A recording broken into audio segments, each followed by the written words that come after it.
নমস্কাৰ everyone, job update north ইষ্টত সকলোকে পুনৰবাৰ স্বাগতম জনাইছোঁ। আজি এটা ভাল খবৰ লৈ আহিলোঁ সকলোৰ কাৰণে।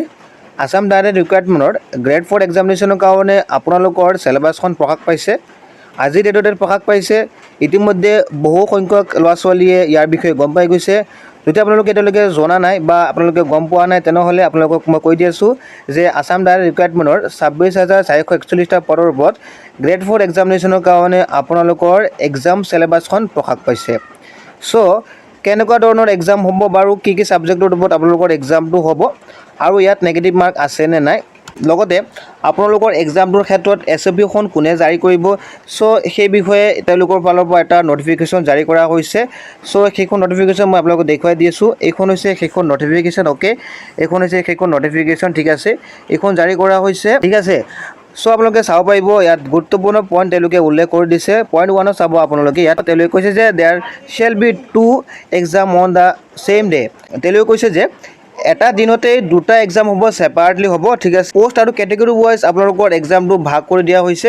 দুটা পাৰ্টতে আপোনালোকৰ এক্সামটো হ'ব আৰু একে দিনতে এক্সামটো হ'ব। মনত ৰাখিব, দুটা পাৰ্টতে এক্সাম হ'ব আৰু একে দিনতে এক্সাম হ'ব। ত' আপোনালোকে চাই লওক ইয়াত তেওঁলোকে পইণ্টটোত কি কৈছে। The syllabus of examinations for recruitment to the class 4 post shall be in consonance with the prescribed SCRT syllabus of class 8 examination and class 10 HSLC examination for read up to class 8 category and HSLC passed or equivalent examination pass category respectively.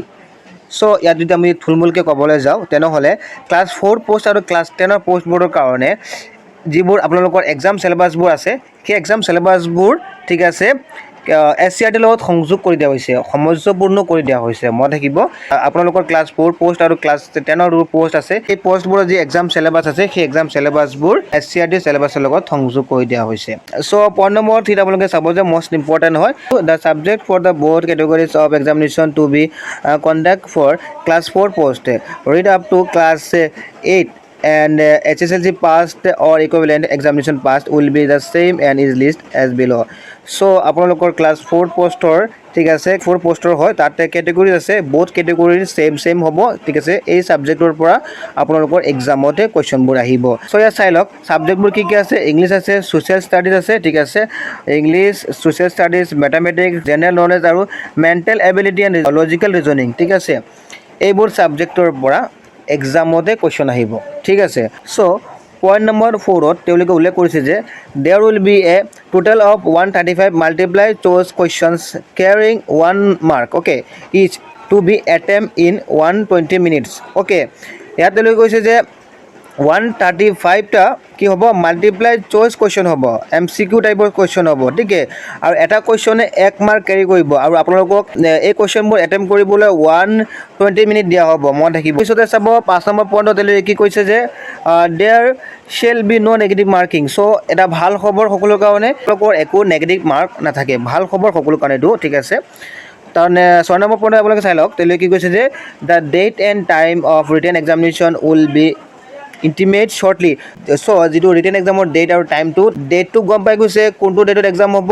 ঠিক আছে, কেইদিনমান আগত আমাৰ মুখ্যমন্ত্ৰীয়ে তেওঁ নিজে Facebook পেজতে এই কথাষাৰ উল্লেখ কৰিছে। আপোনালোকে গম পাইছে কোনটো ডেটত আপোনালোকৰ এক্সামটো হ'ব বাৰু, আৰু টাইমটো কেতিয়া হয়। ঠিক আছে, সেই বিষয়ে তেওঁলোকে জনাব। চ' পইণ্ট নম্বৰ 7 আপোনালোকে চাই লওক the selection of candidate for inviting them for interview skill test will be in the ratio' of 1/2। ঠিক আছে, যোনবোৰ কেণ্ডিডেট ৰিটেন এক্সামিনেশ্যন ক্লিয়াৰ কৰিব তেওঁলোকক ইনভাইট কৰা হ'ব ইণ্টাৰভিউ আৰু স্কিল টেষ্টৰ কাৰণে। অ'কে, মনত থাকিব আপোনালোকক ইনভাইট কৰা হ'ব স্কিল টেষ্টৰ কাৰণে। ৰেচিঅ' কিহৰ ওপৰত হ'ব লাগিব 1/2। মনত থাকিব 1/2 হ'ব লাগিব ৰেচিঅ', আৰু সেই ৰেচিঅ'ৰ ভিত্তিত আপোনালোকে যদি ৰিটেন এক্সামখন ক্লিয়াৰ কৰে তাৰপিছতে আপোনালোকক ইণ্টাৰভিউ আৰু স্কিল টেষ্টৰ কাৰণে মাতা হ'ব। মনত ৰাখিব। পইণ্ট নম্বৰ 8 আপোনালোকে চাই লওক। ঠিক আছে, এই কথাষাৰে তেওঁলোকে উল্লেখ কৰিছে যে যোনবোৰ ল'ৰা ছোৱালীয়ে ৰিটেন এক্সামিনেশ্যনতে ওপৰৰ 1/2 ৰেচিঅ'ৰ ওপৰতে পাছ কৰিছে তেওঁলোককহে ইণ্টাৰভিউ আৰু স্কিল টেষ্টৰ কাৰণে মাতা হ'ব। চ' পইণ্ট নম্বৰ 9ত তেওঁলোকে কি উল্লেখ কৰিছে চাই লওক the details SOPs for conduct of written examination for maintaining order and discipline shall be issue separately by SEBA. তেওঁলোকে কি কৈছে যে শৃংখলা আৰু অনুশাসন বজাই ৰখাৰ বাবে লিখিত পৰীক্ষা অনুষ্ঠিত কৰাৰ বাবে SOPবোৰ কোনে জাৰি কৰিব, ছেবাৰ দ্বাৰা পৃথক জাৰি কৰা হ'ব। ঠিক আছে, চ' আপোনালোকক শৃংখলা আৰু অনুশাসন বজাই ৰখাৰ বাবে লিখিত পৰীক্ষা অনুষ্ঠিত কৰাৰ বাবে যিবোৰ SOP জাৰি কৰিব এইবোৰ ছেবাৰ ফালৰ পৰা জাৰি কৰা হ'ব।